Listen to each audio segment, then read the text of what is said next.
La Revolución Francesa ya hace mucho tiempo perdió la razón de ser. Ahora no es más que peleas entre aquellos que anhelan el poder, pero Napoleón Bonaparte, un ya renombrado general del ejército francés, junto con Sieyès, genera el golpe de estado del 18 de Brumario, con el que llegaría definitivamente al poder. Tras unos años, se proclamó cónsul vitalicio y finalmente el 2 de diciembre de 1804 se coronó en Notre Dame como emperador de los franceses, iniciando así el famoso imperio francés, además de inmergir a Francia en otros 11 años de guerra. Pero ¿por qué un hombre con semejante trayectoria e inteligencia pudo terminar tan mal? En este análisis tomaremos en cuenta la economía, los aliados, el ejército, la fuerza enemiga y su estrategia. Iniciemos con la economía. Napoleón empezó a gobernar una Francia azotada por una rampante corrupción, además de 10 años de una guerra civil que destrozó toda la capacidad del país para producir más de lo que necesitaba. Así que con la caída del directorio y la reducción de muchos puestos públicos, la corrupción hasta cierto grado bajó y se creó el Banco Nacional de Francia, ayudando a estabilizar una economía que se la pasaría en guerra otros 15 años.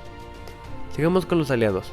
Estos fueron un gran apoyo para Napoleón en todas sus batallas, pero con el paso del tiempo se fueron vulnerando debido a la avaricia del emperador francés. Algunos de estos fueron España, Italia o el estado de Polonia, que estaba rodeado por países enemigos del emperador francés, así dificultando su protección y facilitando el paso de los enemigos, y como bien pasó, Rusia y Prusia destruyeron Polonia, y España fue donde el Reino Unido ejerció las primeras derrotas sobre Francia.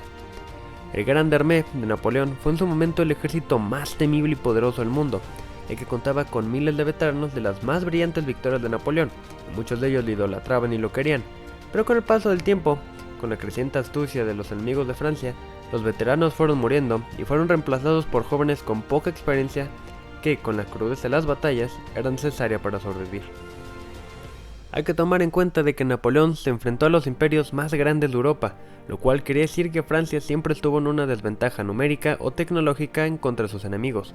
El más claro ejemplo de esto puede ser la superioridad naval británica, la cual ejerció la brutal victoria en la batalla de Trafalgar, que marcaría el dominio marítimo por parte del Reino Unido hasta la Segunda Guerra Mundial. Después se enfrentó a Rusia, un país gigantesco con un invierno feroz, que fue lo que determinó la derrota total de Napoleón dentro del Imperio ruso, y la posterior victoria de la Sexta Coalición sobre Napoleón. Finalmente, lo más importante en mi opinión fue la estrategia. Napoleón era el mejor en cuanto se trataba de dirigir una batalla o una campaña ya predicha, pero fue perdiendo el toque de elegir sus batallas, y al final decidió pelear con quien fuera, que al final esto terminó por hundirlo. Napoleón fue un hombre increíblemente seguro de sí mismo, lo cual provocó en él un pensamiento de que él jamás podría perder batalla alguna. Así que inició una serie de guerras contra los países más poderosos del mundo, que dormidos en sus laureles, perdieron todas las batallas contra Napoleón, pero la avaricia y la sed de poder cegaron al emperador francés, y continuó con sus campañas para así poder unificar a Europa bajo la bandera francesa. Pero sus acciones se fueron haciendo más ilógicas, como desafiar al Reino Unido directamente en el mar, en donde Francia perdió estrepitosamente por obvias razones.